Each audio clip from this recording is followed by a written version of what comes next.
사도행전 20장 1절에서 16절 하나님의 말씀을 들으십시오. 소요가 그침에 바울은 제자들을 불러 권한 후에 작별하고 떠나 마게도냐로 가니라. 그 지방으로 다녀가며 여러 말로 제자들에게 권하고 헬라에 이르러 거기 석 달 동안 있다가 배 타고 수리아로 가고자 할 그때에 유대인들이 자기를 해하려고 공모함으로 마게도나를 거쳐 돌아가기로 작정하니 아시아까지 함께 가는 자는 베레아 사람 브로의 아들 소바더와 데살로니가 사람 아리스다고와 세군도와 더베 사람 가이오와 및 디모데와 아시아 사람 두기고와 드로비모라. 그들은 먼저 가서 드로아에서 우리를 기다리더라. 우리는 무교절 후에 빌립보에서 배로 떠나 닷새 만에 드로아에 있는 그들에게 가서 이래를 머무니라. 그 주간에 첫날에 우리가 떡을 떼려 하여 모였더니 바울이 이튿날 떠나고자 하여 그들에게 강론할세 말을 밤중까지 계속하매 우리가 모인 윗다락에 등불을 많이 켰는데 유두고라 하는 청년이 창에 걸쳐 앉아 있다가 깊이 졸더니 바울이 강론하기를 더 오래 하매 졸음을 이기지 못하여 3층에서 떨어지거늘 일으켜 보니 죽었는지라. 바울이 내려가서 그 위에 엎드려 그 몸을 안고 말하되 떠들지 말라 생명이 그에게 있다 하고 올라가 떡을 떼어 먹고 오랫동안 곧 날이 새기까지 이야기하고 떠나니라. 사람들이 살아난 청년을 데리고 가서 적지 않게 위로를 받았더라. 우리는 앞서 배를 타고 아소에서 바울을 태우려고 그리로 가니 이는 바울이 걸어가고자 하여 그렇게 정하여 준 것이라. 바울이 아소에서 우리를 만나니 우리가 배에 태우고 미둘레네로 가서 거기서 떠나 이튿날 기오 앞에 오고 그 이튿날 사모에 들르고 또 그 다음날 밀레도에 이르니라. 바울이 아시아에서 지체하지 않기 위하여 에베소를 지나 배 타고 가기로 작정하였으니 이는 될 수 있는 대로 오순절 안에 예루살렘에 이르려고 급히 가미러라. 아멘. 저희가 지난주에 에베소에서 일어난 폭동의 장면을 함께 살펴보았습니다. 바울의 전도를 통해서 에베소 지역 그리고 그 근방의 아시아 지역에 많은 변혁적인 일들이 일어났었죠. 복음을 듣고 사람들이 참된 하나님께로 돌아오면서 우상을 버리고 또 그 전에 믿었던 그런 미신들, 마술들 이런 것들을 버리는 역사들이 일어났습니다.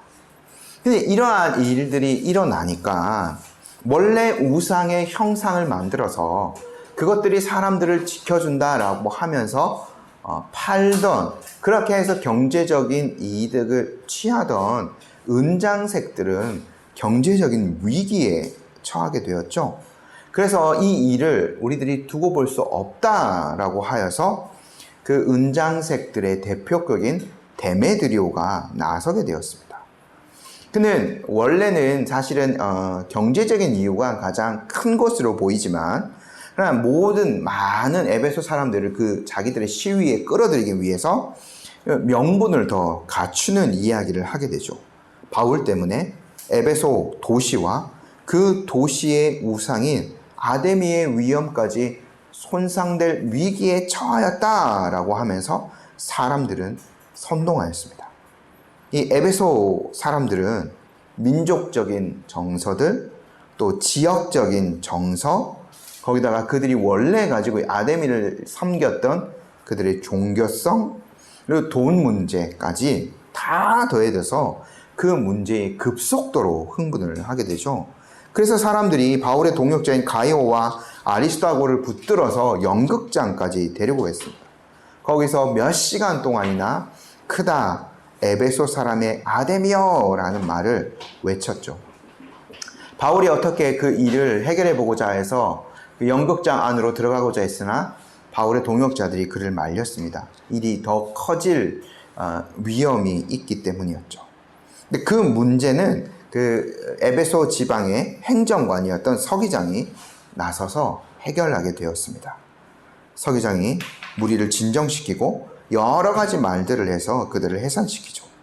핵심적으로 그가 그런 문제들은 로마의 그 정식적인 절차를 거쳐서 해결하십시오라고 하면서 그 모인 사람들을 일시에 해산시켰습니다. 근데 바울이 원래부터 이제 이 시기가 될 때쯤 해서 에베소 사역을 어느 정도 마무리를 하고 있었거든요.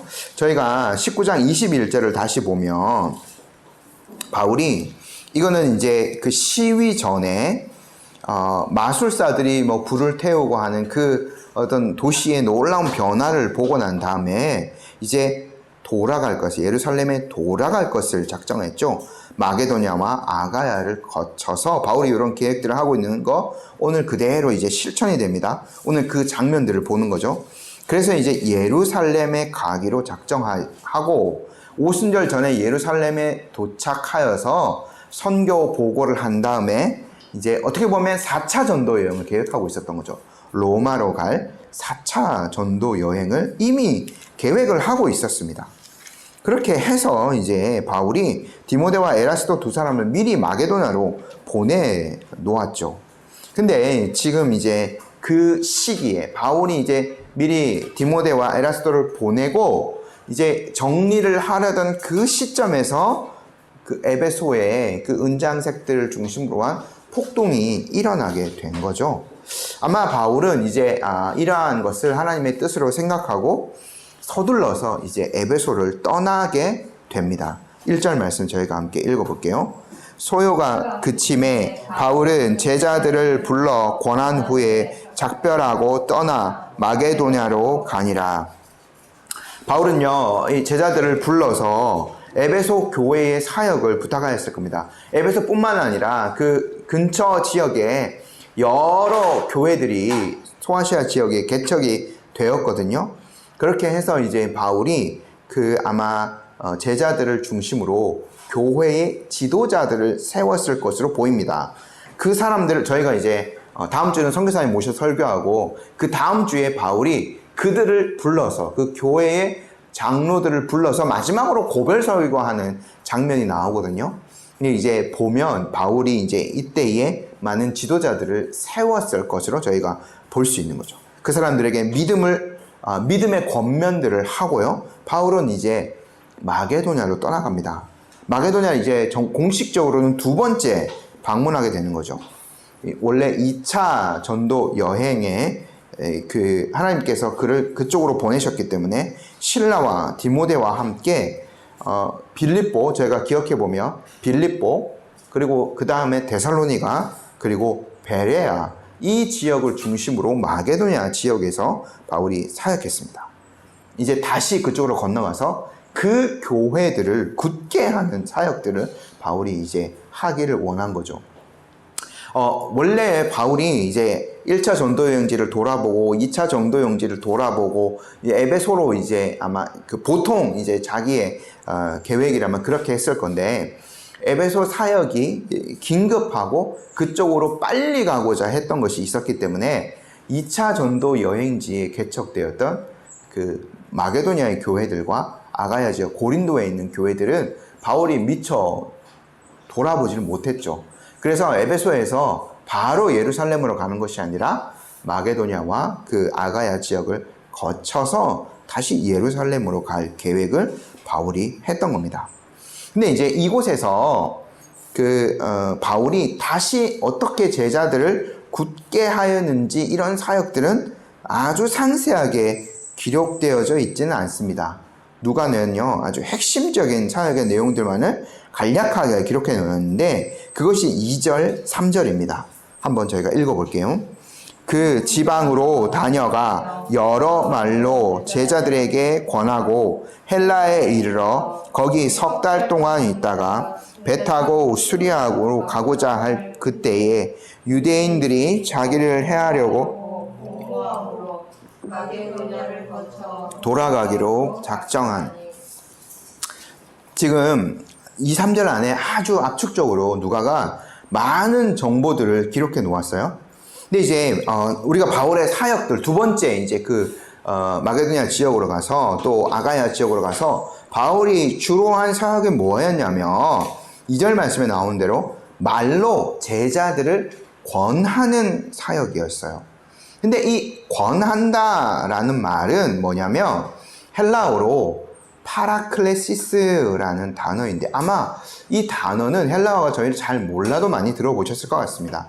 이거는 예수님께서 요한복음 14장, 15장, 16장에서 자기가 떠나가고 난 다음에 장차 오실 보혜사 성령님을 가리킬 때 사용하신 표현이었어요.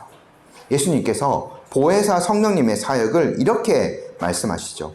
보혜사 곧 아버지께서 내 이름으로 보내실 성령, 그가 너희에게 모든 것을 가르치고 내가 너희에게 말한 모든 것을 생각나게 하리라.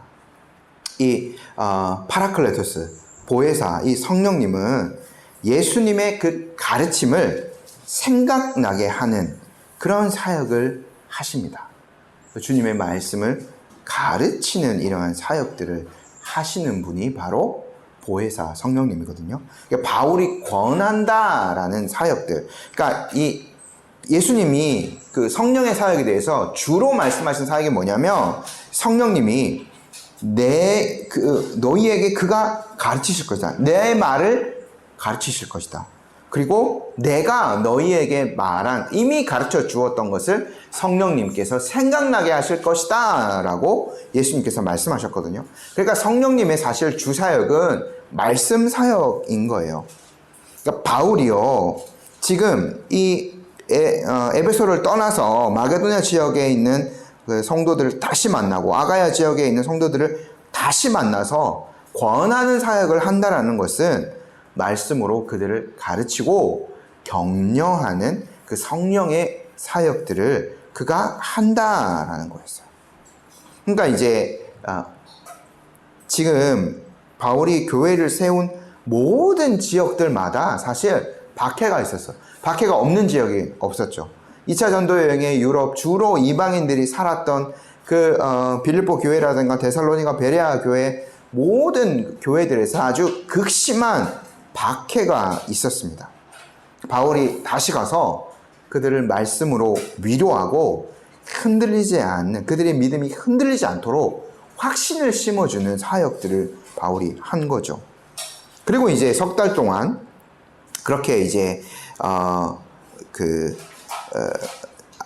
이어서 이제 그 아가야 지역에서 석 달 동안 이제 같은 사역을 하게 됩니다. 바울이 이미 이 아가야 지역 고린도 같은 경우에는 대략 한 2년 정도를 머무르면서 거기서 분명히 이제 사역을 하였거든요.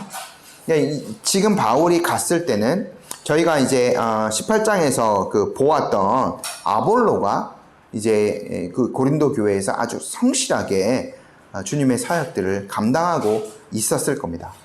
거기에서 이제 바울도 더 깊이 있게 하나님의 말씀을 전하고 확신을 심어주기 위해서 석 달을 이제 거기에서 머무르는 거죠. 근데 저희가 추정해 보건데 제가 로마서 말씀을 잠깐 말씀을 드렸는데 바울이 이 고린도에서 머무르는 약 석 달의 기간 동안 로마서를 썼을 것으로 추정이 됩니다. 왜냐하면 바울이요 이미 이제 로마에 교회가 세워져 있었기 때문에 바울이 이제 그 교회에 하나님의 복음을 더 상세하게 설명하는 일들이 필요했고요. 바울의 계획은 그거예요. 지금 이제 고린도에 머물면서 사실은 바울의 계획이 원래는 바로 그 예루살렘으로 직행하여서 거기서 오순절 기간을 보낸 다음에 로마로 갈 계획이었거든요. 미리 그 소식을 로마 교회에 알리고 로마 교회가 협력하여서 땅끝까지 이제 복음을 전하는 서바나까지 갈 그런 계획을 세우고 있었기 때문에 바울이 이렇게 이제 귀한 3차 전도 여행을 귀환하기 전 석 달을 고린도에 머물면서 로마서를 썼을 것으로 추정이 됩니다. 근데 그때 로마서에서 바울이 무슨 얘기를 하냐면 이런 얘기를 해요.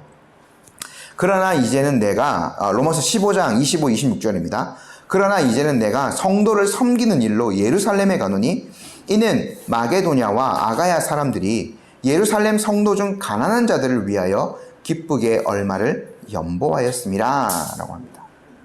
그러니까 마게도냐 지역을 다시 들렸죠. 그리고 난 다음에 이제 바울이 고린도로 내려와서 거기서 이제 석 달을 더 머무르는데 거기에 있는 모든 교회의 그 성도들이 뭘 했냐면 예루살렘 교회를 기억하고 그 교회에 가난한 성도들이 많이 있다는 것들을 기억하고 연보를 했어요. 그러니까 아마 꽤 많은 어떤 액수의 금액을 이렇게 구제 헌금으로 하여 내서 그 예루살렘 교회에 있는 가난한 자들을 위해서 사용되도록 한 거죠. 그러니까 바울이요 지금 이렇게 다시 여러 교회들을 돌아다니면서 한 사역들, 권하는 사역, 그들의 그 믿음에 확신을 주는 사역들, 이것들을 했고요. 또 교회적으로 보면 무슨 사역을 하냐면 바울이 지금 사역하고 있는 모든 교회들, 그리고 예루살렘 교회, 바울을 파송했던 안디옥 교회, 그 모든 교회들이 각각의 교회로 존재하는 것이 아니라 한 교회라는 인식을 바울이 계속 심어준 거예요. 안디옥 교회만 안디옥 교회로 존재하고 빌립보에 있는 빌립보 교회, 그 마게도니아에 있는 교회들은 그 교회대로 그냥 그 지역만 섬기고 그 사람들만 섬기고 하는 차원에서 머무르는 것이 아니라 모든 교회가 사실은 하나의 교회이다. 예수 그리스도를 머리로 한 하나의 교회이다 하는 것들을 바울이 아마 가르치고 그런 인식들을 심어준 것으로 보입니다. 그렇게 해서 저희가 이제 고린도 이제 전후서를 살펴보면 고린도 교회 같은 경우는 힘에 넘치도록 이렇게 그 바울에게 연보를 했다는 그런 표현도 있거든요. 그러니까 이제 그런 일들에 다른 교회, 남의 교회라면 할 필요가 없는 거죠. 하지만 예수 그리스도를 머리로 한 하나의 교회이기 때문에 그렇게 이제 함께 힘을 모아서 예루살렘 교회에 있는 성도를 위하여서 얼마를 연보를 한 거죠. 바울이 이렇게 돌아다니면서 사역들을 한 것들, 이 교회의 소식을 저 교회에 전하고 저 교회의 소식을 이 교회에 전하고 예루살렘 교회에 많이 힘든 어떤 형편에 처한 자들이 있다라는 것을 알렸기 때문에 거기서 아마 연보를 하였을 겁니다. 교회가 하나였던 거죠. 근데요, 저희가 3절을 계속해서 보면 3절 안에 많은 정보들이 있는데 배를 타고 바로 수리아로 가서 이제 그 예루살렘으로 직행을 하고 싶었어요. 연보를 한 것들 빨리 이제 전하고 싶어 했고, 바울은 오순절 전에, 저희가 16절을 보면 오순절 안에 예루살렘에 이르려고 급히 바울이 서두르는 것들이 있거든요. 오늘 그래서 여기 안에 아주 많은 정보들이 담겨져 있어요. 빨리빨리 이렇게 그 누가가 이 정보를 기록할 때도 아주 좀 그런 문체도요, 조금 이렇게 서두르는 감이 좀 있거든요. 근데 바울이 이 고린도에서 그 수리아 지역으로 직행하지 못하는 이유가 있었습니다. 보면 유대인들이 바울을 해하려고 공모했어요. 그러니까 저희가 추정해 보면 이 당시에 오순절이 이제 곧 다가오기 때문에 많은 사람들이 순례를 하려고 이제 오순절에 예루살렘으로 갑니다. 저희가 이미 2장에서 보았죠. 그 오순절 그때에 수많은 사람들이 그 예루살렘에 모였을 때 주님의 성령께서 신자들을 위해 임하시는 그 역사를 보았잖아요. 그러니까 이제 그 고린도 지역에 있는 사람들, 마게도니아 지역에 있는 사람들 다 배를 타고 이제 수리아로 가서 거기에서 이제 예루살렘까지 순례를 하게 됩니다. 가는 거예요. 근데 아마 추정해 보건대 어떤 계획을 세웠을 것으로 추정이 되냐면 이 유대인들을 중심으로 바울의 대적자들이 바울이 우리랑 같은 배를 타면 바울을 그냥 냅다 들어다가 바다로 그냥 던져버릴 이런 계획들을 한 것으로 보여요. 그러니까 바울이요, 유대인들이 지금 그 시기에는 배를 많이 타고 있기 때문에 배를 타고 수리아 지역으로 갈 수가 없는 거죠. 그래서요, 3절에 보면, 마지막에 보면 마게도냐를 거쳐 돌아가기로 작정하니라고 되어 있죠. 그러니까 이제 마게도냐에서 바울이 내려왔는데 이제 다시 그 길을 거꾸로 가서 마게도냐로 가서 이제 육로로, 물론 이제 그 마게도냐에서 다시 이제 지금의 터키 지역까지 가는 데는 배를 타고 갔겠지만 거기서 이제 되도록 육로로, 그러니까 유대인들이 잘 이용하지 않는 통로로 이렇게 돌아서 예루살렘까지 내려가려고 지금 계획을 세운 거죠. 지금 바울이 굉장히 쉽지 않은 상황에 처해 있는 겁니다. 이렇기 때문에 바울 혼자서 여행한 것이 아니라 무려 7명이나 되는 많은 동역자들이 바울의 귀한 여행에 함께 하게 돼요. 4절에 그 명단이 나오거든요. 저희 함께 읽어볼게요. 아시아까지 함께 가는 자는 베레아 사람 브로의 아들 소바도와 데살로니가 사람 아리스다고와 세군도와 더베 사람 가이오와 및 디모데와 아시아 사람 두기고와 드로비모라. 이 7명이나 되는 숫자는 초대교회에 처음 세웠던 일꾼의 그 숫자를 생각나게 합니다. 아마 이들이 그 연보를 담당하지 않았을까. 그러니까 마게도냐와 아가야 고린도 교회에서 보냈던 그 적지 않은 돈이었을 것으로 보여집니다. 이 연보를 이 사람들이 담당하였을 것으로 추정이 됩니다. 그리고 바울 혼자 여행하는 것보다는 지금 바울까지 포함하면 8명이 되는 거죠. 또 뭐냐면 이제 여기에서 그 누가가 이제 이 귀한 여행에 다시 합류했을 것으로 보이거든요. 그러니까 최소한 9명이 이제 바울과 함께 움직이게 되는 거예요. 바울의 안전을 지켜주는 역할도 하게 되는 거죠. 이렇게 해서 이제 많은 동역자들과 함께 바울이 움직이게 되는데 몇몇 동역자들은 드로아에 가서 먼저 바울을 기다립니다. 저희 5절 말씀 함께 읽어볼게요. 그들은 먼저 가서 드로아에서 우리를 기다리려다. 여기서요, 저희가 눈여겨볼 것이 뭐냐면 우리를입니다. 제가 이제 16장에서 빌립보 전도 때 말씀드렸는데 거기서 이제 우리를이라는 표현이 마지막으로 등장하고 여기 20장에서 요 5절에서 이제 다시 우리를이라는 표현이 등장하거든요. 그러니까 저희가 추정해 보건대 2차 전도 여행 때 바울과 실라와 디모데와 누가가 함께 갔을 것으로 추정이 됩니다. 최소한 4사람 이상이 이제 2차 전도 여행을 간 거죠.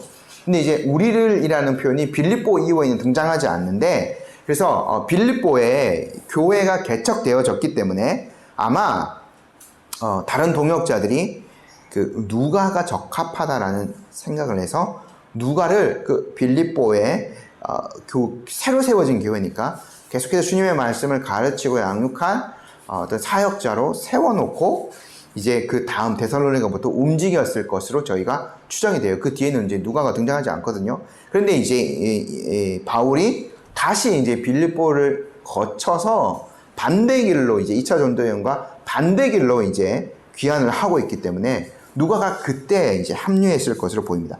그래서 이제 5절부터 우리를이라는 표현이 등장하는 거죠. 근데 이제 제가 말씀드린 대로 이제 2차 전도 여행 때는 드로아에서 빌립보 지역, 네아폴리, 항구 도시 네아폴리죠. 드로아에서 이제 빌립보로 건너갔는데 이제는 다시 그 반대편으로 빌립보에서 이제 드로아로 가게 됩니다. 6절 말씀 저희 함께 읽어볼게요. 우리는 무교절 후에 빌립보에서 배로 떠나 닷새만에 드로아에 있는 그들에게 가서 이래를 머무니라. 계산해 보면요, 저희가 이 과정도 만만치 않았을 것으로 보여집니다. 바울과 함께 최소 8명 이상의 사람들이 움직이고 있는데 기억이 나실지 모르겠지만 16장에서 바울이 마게도냐 환상을 이제 드로아에서 보지 않습니까? 그래서 이제 빌립보 지역으로 건너가게 되는데 그때는 이틀이 걸렸어요. 그러니까 하나님께서 이제 뜻하신 바가 있었기 때문에 순풍을 만나게 하시고 아주 빨리 배가 가서 이틀 만에 그 유럽 지역으로 넘어가게 되거든요. 근데 오늘 이 돌아가는 장면에서는 며칠이 걸리냐면 배로 닷새가 걸려요. 그러니까 그 2배 이상이 걸린 거죠. 그러니까 돌아오는 길에는. 그러니까 아주 그 배에서도 험난한 과정을 많이 겪었을 것으로 추정이 됩니다. 근데 이제 드로아에서 7일 동안 그곳에서 머물면서 말씀 사역을 이어갑니다. 드로아에도 주님의 그 교회가 개척되어져 있었던 것을 저희가 추정해 볼 수 있는 거죠. 드로아에서의 사역 저희가 함께 볼게요. 7절 말씀 읽어보겠습니다. 그 주간의 첫날에 우리가 떡을 떼려 하여 모였더니 바울이 이튿날 떠나고자 하여 그들에게 강론할세 말을 밤중까지 계속하매. 저희가요 이 드로아의 그 모습들 유두고가 떨어지는 이런 장면들까지 12절까지 그것이 등장하는데, 이 드로아에서 이 형제들의 모임을 살펴보면 초대 교회의 예배가 어떠하였는지를 잘 추정해 볼 수 있어요. 근데 이제 그 주간의 첫날이라고 되어 있죠. 이거 주일입니다. 이전 성경에, 저희 개역 한글 성경에는 안식 후 첫날이라는 표현을 이제 썼었는데, 이 안식 후 첫날이라는 표현은 사복음서에 예수님이 그 부활하신 날을 가리키는 표현으로 썼거든요. 그러니까 이제 이 초대교회 성도들은 주일날을 이제 안식일이 아니라, 유대교랑 이제 점점 거리를 두게 되는 거죠. 안식일이 아니라 안식 후 첫날인 바로 그 주일에 그들의 모임을 하고 있었던 것을 저희가 추정해 볼 수 있는 거죠. 또요, 모임의 목적도 7절에 나옵니다. 뭘 하러 모여요? 떡을 떼려 하러 모이는 거죠. 이 떡을 뗀다는 것은 사실은 뭐 저희도 식사 같이 합니다만, 초대교회도 항상 식사를 같이 했죠. 이 일반적인 식사를 하는 것과 함께 떡을 뗀다는 표현은 관용적으로 성찬의 그 빵을 나누는 것을 말하는 거거든요. 그래서 초대교회 예배 두 가지, 지금까지 두 가지가 나오죠. 주일에 이제 모였다는 것을 알 수 있고, 또 모였을 때마다 성찬이 거행되었다는 것을 저희가 추정해 볼 수 있습니다. 그 다음에요, 또 뭐가 있었냐면 7절에 보면 바울이 강론하잖아요. 제가 지금 하나님의 말씀을 강론하고 있죠. 그러니까 이 말씀의 설교가 또한 예배의 중심이었다는 것들을 저희가 알 수 있습니다. 세 가지 아주 중요한 요소가 나오죠. 안식일이 아니라 주일에 모이는 것, 그리고 모일 때마다 성찬이 있었다는 것, 그리고 모일 때에 하나님의 말씀을 강론하는 것이 그 예배의 중심에 있었다는 거죠. 근데요, 이날은요, 바울이 그 다음날 이제 떠날 계획을 하고 있었기 때문에 좀 강론을 밤중 늦게까지 아주 길게 이어갔던 것 같습니다. 그때에 한 가지 사고가 벌어지고 말죠. 유두고라는 청년이 다락에서 떨어져서 죽은 사건입니다. 8절 9절 말씀 함께 보도록 할게요. 우리가 모인 윗다락에 등불을 많이 켰는데 유두고라 하는 청년이 창에 걸터 앉아 있다가 깊이 졸더니 바울이 강론하기를 더 오래 하며 졸음을 이기지 못하여 3층에서 떨어지거늘 일으켜 보니 죽었는지라. 일단 초대교회에 저희가 또 다시 추정해 볼 수 있는 것은 뭐냐면, 초대교회는요 건물을 따로 두지 않았어요. 저희도 예배를 드리기 위해서 이런 공간을 이제 빌려서 장소로 사용하고 있잖아요. 근데 어떤 건물을 여기가 우리 뭐 지금 드로아니까 드로아 지역의 예배당입니다 이렇게 따로 하지 않고 주로 형제들의 집에서 돌아가면서 모였던 것으로 보입니다. 근데 지금 이때는 바울이 왔고 지금 최소한 8명의 사람이 더 있는 상황이잖아요. 그러니까 그 형제들 중에서도 가장 넓은 집을 가진 사람의 집에서 이날 모임을 하였을 것으로 추정이 됩니다. 근데 이 집이 대부분 다 이제 흙집인데 창문이 없죠. 그 당시에는 뭐 창문을 낼 수가 없죠. 이런 유리창 이런 것들을 낼 수가 없기 때문에 그냥 이제 막아둔 거죠. 흙 벽돌을 해서. 그러면 이제 저녁이 되면 자연 채광이 없으면 거기는 아주 그냥 캄캄해지는 거죠. 근데 이제 모임을 해야 되니까 거기에 8절에 나온 대로 등불을 많이 켰어요. 근데 저희가 이 등불도 한번 생각해 보십시오. 저희 요즘 뭐 전기가 있는 것이 얼마나 놀라운 그런 혁명적인 것인지 모르겠는데, 이 등불 같은 경우는 요만한 요 등잔이 있어요. 요 등잔에다가 기름을 넣고, 그리고 심지를 꽂아서 거기에 이제 불을 당겨가지고 불을 붙여가지고 불을 켜는 정도의 등불이에요. 근데 이 당시에도 이제 지중해 이제 올리브가 많았기 때문에 올리브유 같은 고급 기름은 왕실이나 부유층에서 쓸 수 있어요. 이거 함부로 이제 감람유 쓸 수 없거든요. 그러니까 서민들은요 주로 질 낮은 동물성 기름을 사용할 수밖에 없습니다. 돈이 없기 때문에. 이제 저희가 돼지 기름 같은 거 한번 태운다고 생각해 보십시오. 그름이 막 나잖아요. 저희 삼겹살 구울 때 얼마나 연기 많이 나요. 방 안에 그런 냄새도 가득하겠죠. 근데요, 이 등불이요, 그렇게 성능이 좋지 않기 때문에 겨우 자기 발 하나 켜놓으면 자기 발치 정도만 비칠 수 있을 정도거든요. 이 주일 밤에 모이는 그 모임을 위해서는 아주 많은 등불을 켰어야 해요. 그럼 어떻게 해요? 산소가 부족해지죠. 당시에 뭐 집이 막혀있기 때문에 환기가 제대로 되기나 하겠습니까? 이러한 상황 속에서 이제 사고가 발생하는 거죠. 유두고라는 청년이 그 다락에 창에 걸터 앉아 있다가 잠이 들었는데 아주 깊이 잠이 들어요. 그럼 이제 몸이 왔다 갔다 하다가 이제 중심이 딱 기울어지는 그 순간이 있겠죠. 그때에 완전 거꾸로 해서 아래로 떨어진 겁니다.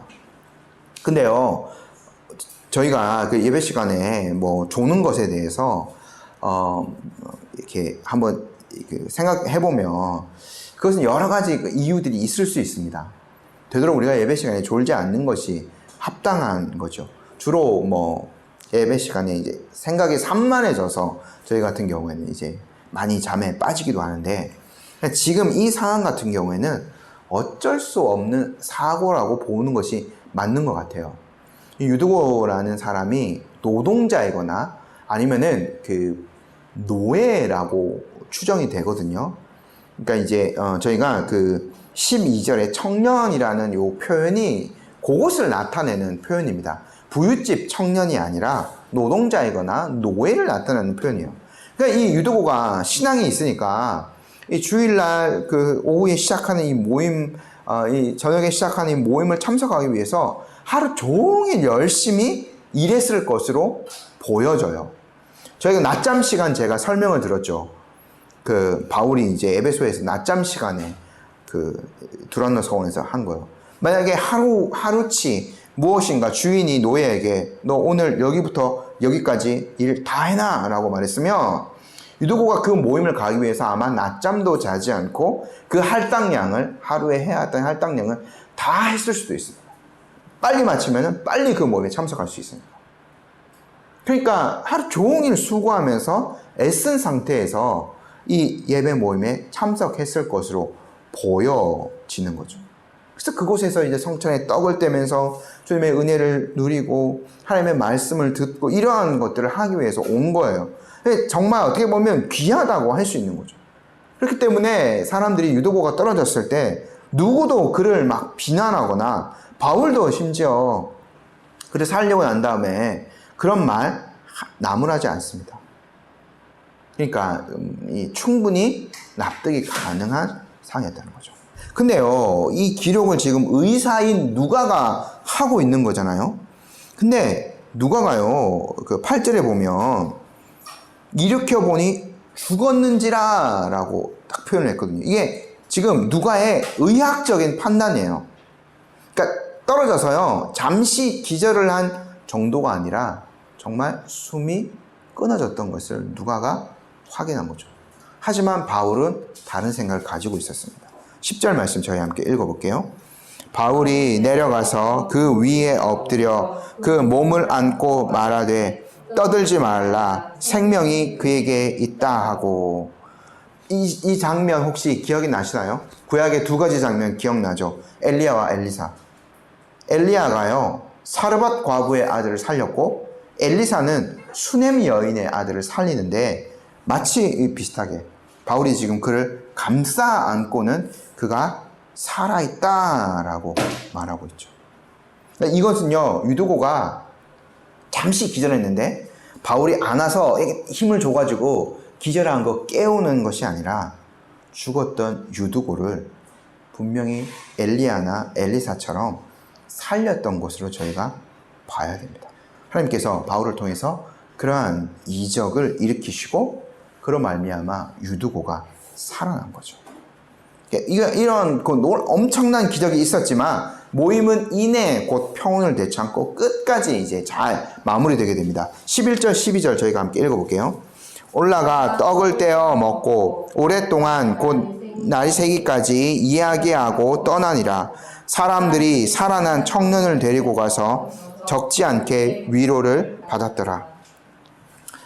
올라가서 이제 애찬 또는 뭐 성찬이 계속 이어졌고 바울은 날이 새기까지 다음날 새벽에 동트기 전까지 강론을 계속 하였던 것으로 보입니다. 근데 이제 일방적으로 저희 설교는 이제 일방적으로 지금 이게 전달되는 것이 있지만 이것은 이제 강론이라는 것 안에는 그런 것과 함께 그 내용을 가지고 계속해서 질문들을 주고받고 하는 것들입니다. 그러니까 바울도 밤새 혼자서 얘기할 수 없는 거겠죠.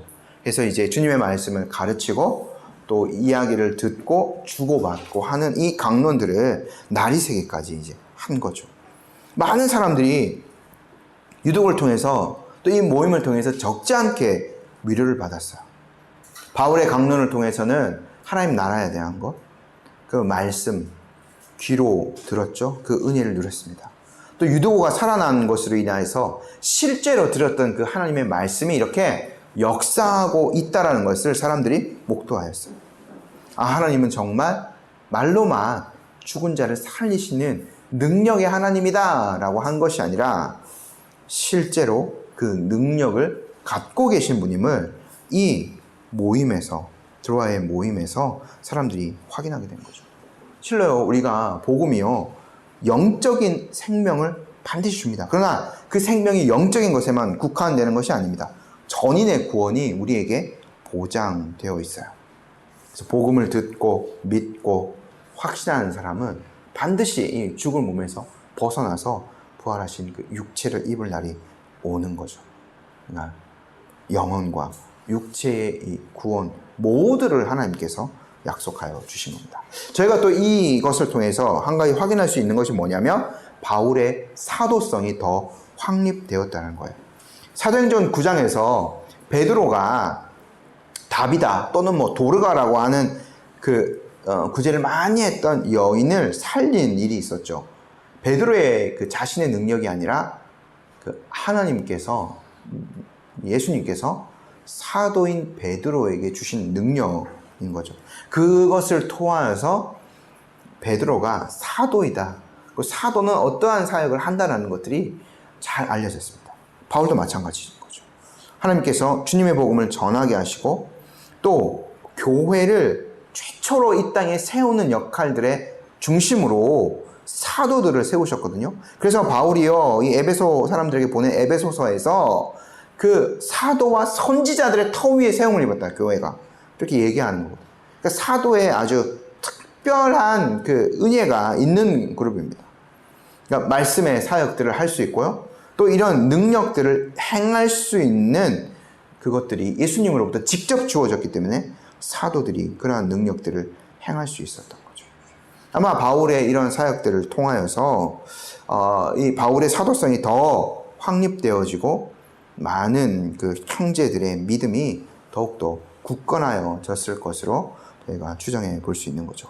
그 다음에요, 이제 바울이 예루살렘에 가기 위해서 지금 여행하는 팀들이 막 서두릅니다. 13절에서 16절의 여정을 계속 다음날, 이튿날 배 타고 이런 것들로 이제 이어져 있거든요. 그러니까 여정을 한 번만 정리해 보면 드로아에서 출발해서 아소라는 지역에 이르고 그 다음 미둘레네에 가고 그 다음 기오, 사모라는 섬입니다. 이 둘 다. 거기에 이르고 그 다음에 이제 지금의 중간 목적지인 밀레도에 이르게 되거든요. 근데요, 바울이 드로아에서 아소로 갈 때에 지금 바울을 이제 어떻게 보면 호송해주는 그 그룹과 잠시 헤어져서 바울은 혼자 도보로 여행을 하는 일이 있습니다. 13절 말씀 함께 읽어볼게요. 우리는 앞서 배를 타고 아소에서 바울을 태우려고 그리로 가니 이는 바울이 걸어서 가고자 하여 그렇게 정하여 준 것이라. 지금 드로아에서요, 누가를 포함한, 우리는 이라고 되어 있는데, 아까 누가를 포함한 나머지 이제 지도자들은 배를 타고 아소에서 바울을 기다리고 있어요. 바울은요, 드로아에서 아소까지 걸어갑니다. 아주 뭔가 특별한 일이 있었다라는 거죠. 근데 이때는 누가가 바울과 떨어져 있기 때문에 그것이 기록되어져 있지는 않아요. 그러니까 바울이 무엇인가 혼자 떨어져서 할 일이 분명히 있었다라는 것을 저희가 추정해 볼 수 있는 거죠. 나중에 이제 저희가 다다음 주에 살펴보겠는데, 그 밀레도에서, 이제 중간 기척지인 밀레도에서 바울이 에베소 장로들을 청하여서 고별 설교를 할 때 이런 얘기를 합니다. 20장 22절 23절에 보라, 이제 나는 성령에 매여 예루살렘으로 가는데 거기서 무슨 일을 당하는지 알지 못하노라. 오직 성령이 각성해서 내게 증언하여 결박과 환난이 나를 기다린다 하시나. 지금 바울이 귀한 여행을 하면서 예루살렘에 가면 어떠한 일이 벌어질지 이미 다 알고 있어요.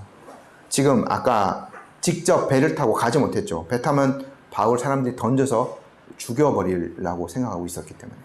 그러니까 지금 그러한 분위기들, 또 이제 성령께서 바울에게 미리 알려주신 것들, 결박과 환난이 있을 것임을 미리 이제 이야기하신 거죠, 바울에게. 바울이요, 바로 전날에는요, 죽은 자를 살리기도 했어요. 근데 자기의 목숨은 오직 하나님께만 달려있음을 누구보다도 바울은 잘 알고 있었던 거죠. 그래서 아마 추정컨대 바울이 혼자서 걷는 이 조용한 시간, 대략 한 32km 정도 된다고 하거든요. 지금도 터키에 가면 이 코스를 혼자서 순례할 수 있는 그런 여행 상품도 있다라고 하더라고요. 이 자료를 찾으면서 보니까요. 그러니까 이제 혼자 그 길을 걸으면서 자기에게 다가올 일들을 준비하고, 그 가운데 하나님께서 자신의 믿음을 지켜주시기를 기도하고, 또 그 상황 가운데도 예루살렘에서 내가 어떻게 주님의 복음을 나타낼 수 있을 것인가. 아마 홀로 떨어져서, 사람들이 많이 있으면 그런 시간이 없을 거잖아요. 아마 그 32km를 걸으면서 그런 생각을 하면서 준비했을 것으로 저희가 추정해보게 됩니다. 그리고 난 다음에 이제 바울이 계속해서 이제 여행을 하게 되죠. 14절 15절 저희 함께 읽어볼게요. 바울이 같이 한번 읽어보겠습니다. 14, 15절. 바울이 아소에서 우리를 만나니 우리가 배에 태우고 미둘레네로 가서 거기서 떠나 이튿날 기호 앞에 오고 그 이튿날 사모에 들르고 또 그 다음날 밀레도에 이르니라. 하룻밤을 묵고 다시 또 하룻밤을 가고, 그렇게 해서 중간 이제 기착지인 밀레도에 이르게 됩니다. 근데 이제 지금 누가가요, 지금 저희가 잘 알지 못한 여러 도시들을 얘기하는데, 그러니까 섬이에요, 지금.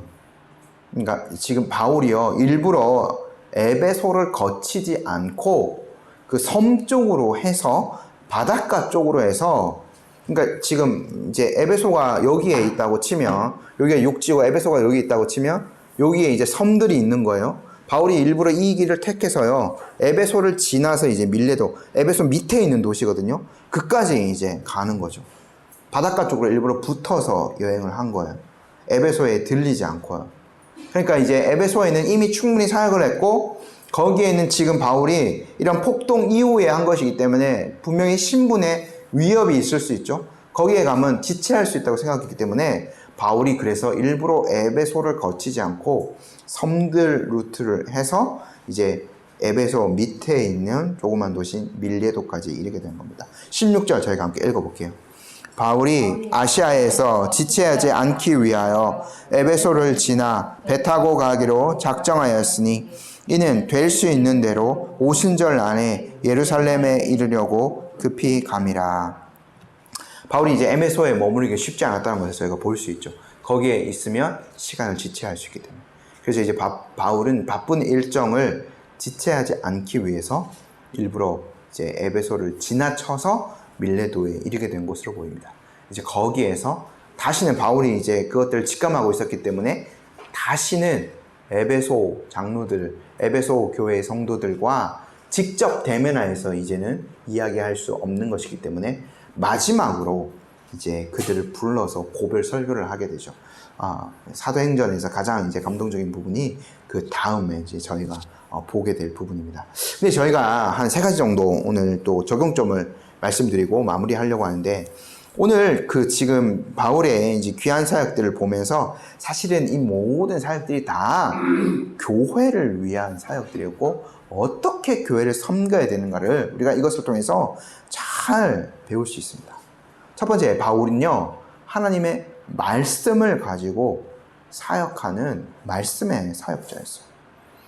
그들을 권한, 에베소를 떠나면서도 에베소에 남아있는 사람들을 불러서, 제자들을 불러서 권했죠. 그러니까 말씀으로 그들을 굳건하게 세워줬습니다. 2차 전도 여행지를 다시 방문하였을 때, 마게도냐 교회, 고린도 교회, 거기를 방문하였을 때도 말씀으로 권면하는 사역을 했어요.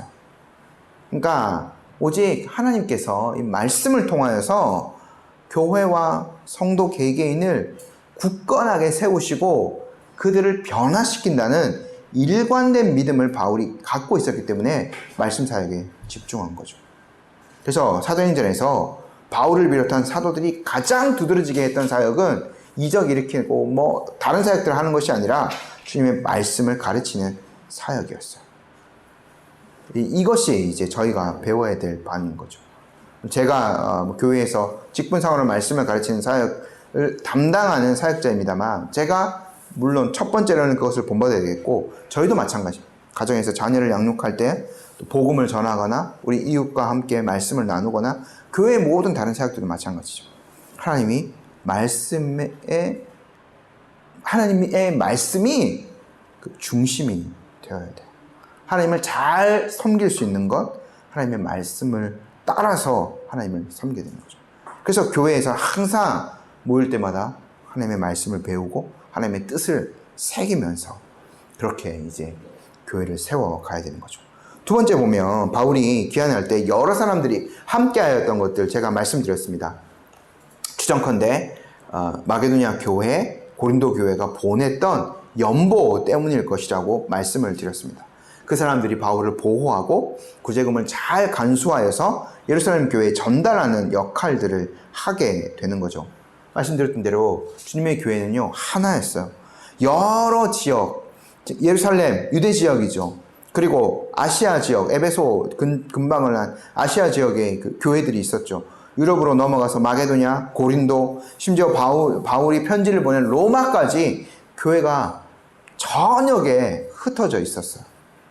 주님이 승천하신 지 얼마 되지 않았지만 복음이 급속도로 퍼져서 주님의 교회가 그렇게 번성을 하고 있었던 거죠. 하지만 각각 다른 교회가 아니었어요.